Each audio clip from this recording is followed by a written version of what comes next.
Assalamualaikum warahmatullahi wabarakatuh. Waalaikumsalam warahmatullahi wabarakatuh.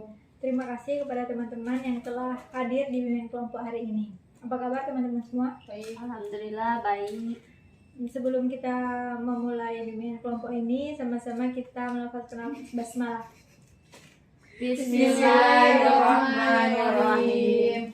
Teman-teman di sini ada yang tahu apa itu bimbingan kelompok? Saya Bu. Ya, silakan Roda. Bimbingan kelompok adalah proses diskusi yang dilakukan secara berkelompok, Bu. Kalau Arfan tahu? Membicarakan sesuatu dalam lingkup kelompok. Kalau Aulia? Kegiatan berkelompok, Bu. Ya benar. Jadi bimbingan kelompok itu adalah salah satu layanan yang ada dalam bimbingan konseling yang memanfaatkan dinamika kelompok. Dinamika kelompok itu ditandai dengan adanya interaksi dan komunikasi antar anggota kelompok. Tujuan bimbingan kelompok ini ada dua. Yang pertama, mengembangkan aspek pribadi. Jadi di sini teman-teman semua bisa mengemukakan pendapatnya, menghargai pendapat orang lain, berbicara di depan umum. Dan tujuan yang kedua itu yaitu mendapatkan informasi dari topik yang akan kita bahas. Nah, bimbingan kelompok ini kita lakukan dengan cara duduk melingkar agar mempermudah interaksi antar anggota kelompok. Kemudian di sini teman-teman semua udah pada saling kenal. Udah. Oke. Karena udah saling kenal, coba tebak Rauda. Ini namanya siapa? Aulia. Oke. Aulia, coba bisa kasih jelaskan siapa itu Rauda? Rauda. Ya. Siapa dia? Dia Iya. manusia, Bu. Manusia. Selain manusia? Apa? Cantik. Cantik. Selain Ya. cantik? Baik. Baik. Saya Apa lagi? pinter. Pintar, Bu. Pinter. Dah cukup ya, 3 aja. Kalau Rauda, siapa itu Arfa? Arfa itu komisaris. Komisaris di mana nih? Saya satu unit, Bu, kebetulan saya Oh, kuliah. Iya, Arfa itu komisaris. Dia buat tugasnya lama, Bu, tapi otaknya ini, Bu. Habis itu satu lagi dia itu punya pacar, Bu. Dah. Ya pacar. Kalau Arfa, siapa itu Rauda? Rauda itu Rauda. Enggak gitu konsepnya, Kak. Dia dari lahir udah jomblo, Bu. Ya Allah. Sampai sekarang. Apalagi ya, pandai ngomong, Bu. Pandai ngomong. Oke. Jadi bimbingan kelompok di sini saya pilih bimbingan kelompok tugas yang mana materinya saya pilih sendiri. Materi yang saya pilih yaitu tentang perilaku prososial. Ada yang tahu apa itu perilaku prososial? Tidak ada, Bu. Jadi perilaku prososial itu perilaku menolong seseorang tanpa pamrih, tanpa maksud apapun. Mungkin di sini ada yang sering melakukan hal tersebut. Ada, Bu. Contohnya apa, Rauda? Contohnya saya sering bantuin kawan-kawan saya di kelas buat tugas, Bu. Orang ini nggak ngasih apa-apa, saya juga nggak marah sih. Alhamdulillah ya, Rauda udah tertanam sifat seperti itu ya, Rauda.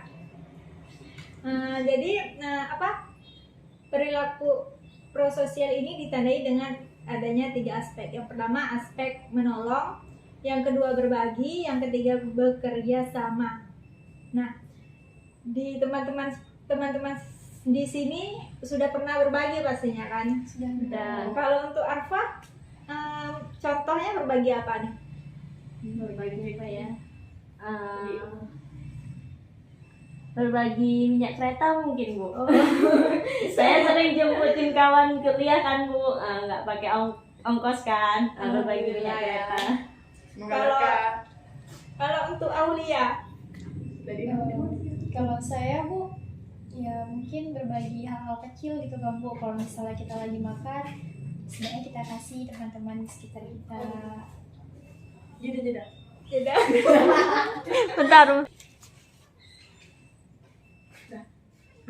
Terus tuh kalau bekerja sama, kira-kira teman-teman di sini pernah bekerja sama atau nggak suka kerja sama, maunya mandiri? Nggak suka. Saya sukanya mandiri Bu. Mandiri.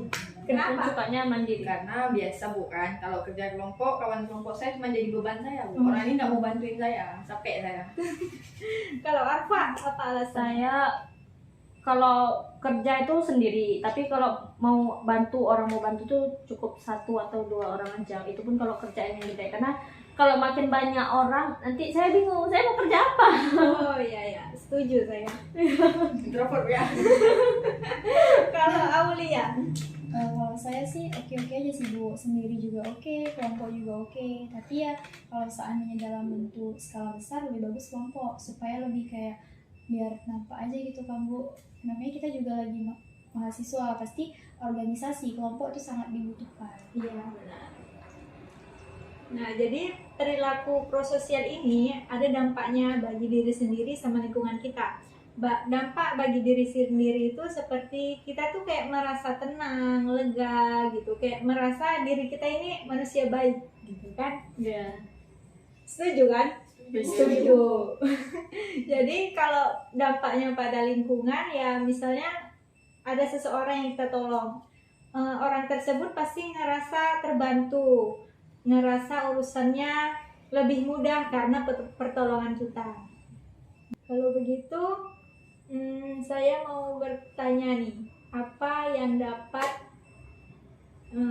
yang kalian dapat dari pertemuan kita hari ini?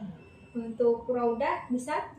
Bisa Bu. Jadi yang saya dapat dari pertemuan hari ini yaitu yang pertama saya bisa lebih dekat sama mereka. Habis itu saya jadi tahu apa itu prososial. Saya tahu kalau prososial itu adalah perilaku membantu orang lain dan bagaimana kerja kelompok itu. Dan Kalau Arfa kan?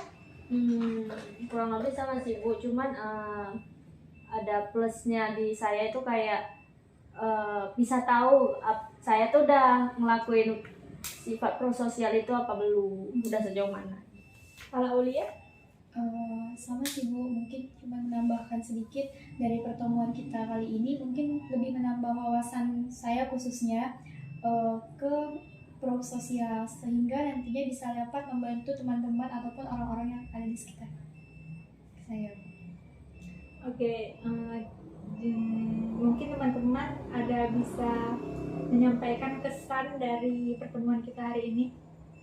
Rauda? jadi kesan saya Bu hari ini, saya merasa senang karena bisa menambah wawasan ya yang pertama, terus bisa meluangkan waktu untuk belajar sama-sama sama teman-teman, berjumpa dengan ibu juga Bu. Kalau Aulia? Sama sih Bu, ya bisa menambah wawasan juga kan dari pertemuan kita pada hari ini, jadi kayak menambah wawasan kita tentang prososial, terus juga kenal sama teman-teman yang lain seperti itu. Kalau Arfa kesannya apa? Kesannya sih seneng Bu. Yang pertama ya dapat ilmu baru. Senangnya itu karena awalnya pikir bakalan kaku atau gimana gitu, rupanya tadi ada ketawa-ketawa juga sedikit. Alhamdulillah ya. Jadi membuat saya juga berani berbicara. Alhamdulillah. Berarti pertemuan kali ini sangat-sangat bermanfaat untuk kita ya. Ya. Nah, karena pimpinan kelompok ini sudah selesai, maka sama-sama kita melafazkan lafaz hamdalah. Alhamdulillahirabbil alamin. Kita akhiri dengan wassalamualaikum warahmatullahi wabarakatuh. Waalaikumsalam warahmatullahi wabarakatuh.